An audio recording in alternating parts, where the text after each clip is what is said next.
Hey, welcome back to Score on Business. Remember, scorenashville.org.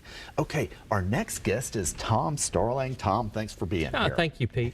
So, Tom is the CEO of Mental Health America of Middle Tennessee.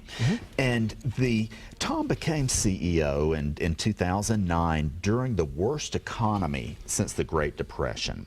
The organization was in desperate financial condition when he took over, and they're now financially viable, ready to move into the future.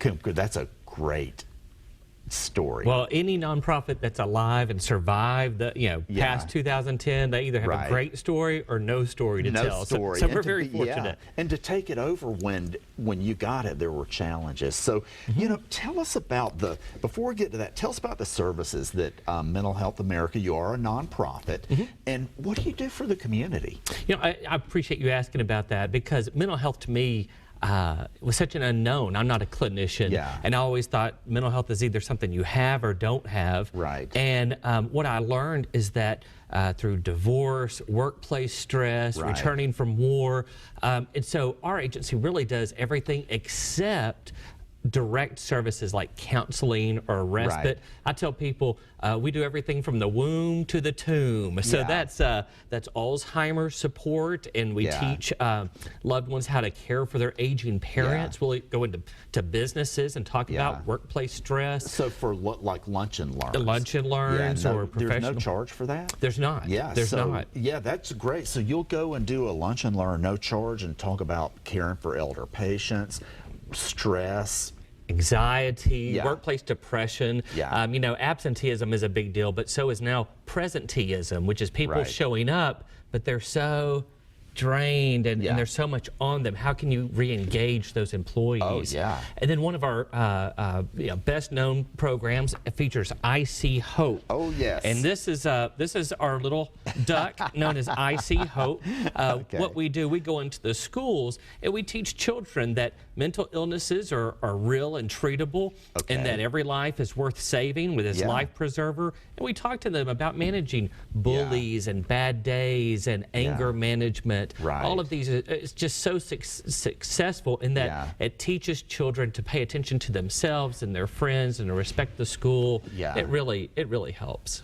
And have you found that with mental health, that people tend to think of it in the extreme sense without thinking about anxiety or depression or the kind of things that probably most people have at some point here and there? Absolutely. About 6% have what we might call severe persistent mental illness, but 1 in 4 of us have a diagnosable mental illness each year, like anxiety, depression, results from trauma, even from our past. So 1 in 4, that's every day. And then the soldiers with the PTSD. Or moms giving birth,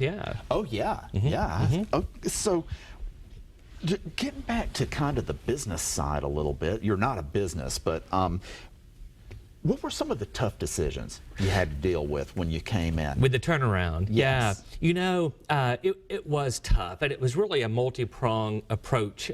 Sadly, we had to reduce and realign some staff. That's always difficult. We had to freeze salaries and even cut some of the benefits. Maybe instead of a 4% match on the retirement, we'd do a 2% match, something like that.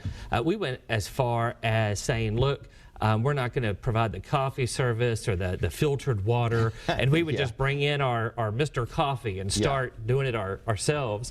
So then we also engaged the board. I tell you, for your entrepreneurs, there's not a better way to network with some of the movers and shakers than getting on a nonprofit board. I'm here to tell you. These guys helped write letters. We approached and wrote grants.